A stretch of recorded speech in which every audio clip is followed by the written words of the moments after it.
You're looking at police dash cam video, a traffic stop of 57-year-old Floyd Dent, who is driving his Cadillac in the city of Inkster. When he's pulled over by police, he opens his car door. The situation immediately escalates and then turns violent.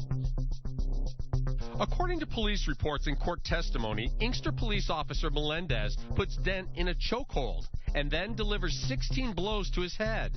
A second officer, Zielinski, struggles to handcuff Dent. A third officer, Kritzers, runs up and tasers Dent 3 times, twice in the stomach, once in the leg. Several Michigan State police officers respond as backup and are also on scene. Police say they were protecting themselves. Dent says he doesn't know why he was pulled over or why he was viciously beaten. Next thing I know, he also runs up to me with his gun, talking about blowing my head off. Then he grabbed me out the car, and started beating on me. I just couldn't believe it. Police say they first saw Dent's car through binoculars. They were watching an area known for drug dealing. They followed Dent's car and say he did not properly stop at a stop sign. They say when they turned on their overhead lights, Dent did not pull over immediately, and they believed he was fleeing the officers. When overhead lights came on, I looked. I said, wow, are they stopping me? Dent says he did not try and flee, and the video shows he drove at a consistent speed until pulling over across the street from the old police station. I had pulled over and opened my car door. I had my hands out. When the car door opened, the police say they ordered Dent to put his hands up, but they could only see one of his hands. They say Dent yelled at the officers, "I'll kill you." The officers' microphones were either turned off or not working. There is no audio of the alleged threat. Greg Roll is Dent's attorney. You have 6 responding vehicles, and not one officer is equipped with a microphone to take down this alleged threat. On the ground, police say Dent refused to put his hands behind his back. Dent said he thought he was being choked to death and tried to pull the officer's arm from his throat. The officer says Dent bit him on the arm, and that's why he started punching.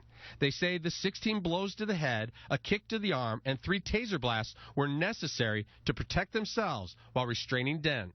The officer, who says he was bit, did not seek medical attention or photograph his injuries. I'm lucky to be living, because I think they were trying to kill me, especially when they had choked me,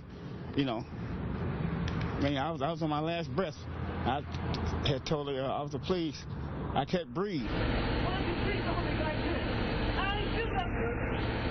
Dent was not armed and no gun was found in his car. After the arrest, police discovered Dent was driving on a suspended license. They also say they found a baggie of crack cocaine under the passenger seat. They planted that stuff in my car, believe me. Dent has been working for Ford Motor Company for 37 years and has no criminal record. He had his blood tested at the hospital and had no drugs in his system. Officer Melendez, the one seen throwing the punches, is the same officer who, when working as a Detroit police officer in 2003, was charged by the U.S. Attorney's Office with planting evidence and falsifying reports. A jury found Officer Melendez not guilty. I worked for mine. I've been in my job 37 years, so, I don't have to sell drugs, I don't sell drugs, and don't do drugs. Floyd Dent is African American. His attorney says the 3 officers who made physical contact with Dent and 7 more who arrived as backup are all white, and that concerns him. In this type of climate, it's just remarkable that things of this still go on. It's amazing. It amazes me. It's shocking and disturbing. A judge looked at the video and dismissed multiple charges, saying there is no evidence that Dent was fleeing and eluding police officers, no evidence that Dent was resisting arrest, and no evidence that Dent assaulted any police officers. Inkster police launched an investigation immediately and asked the Michigan State Police to investigate as well.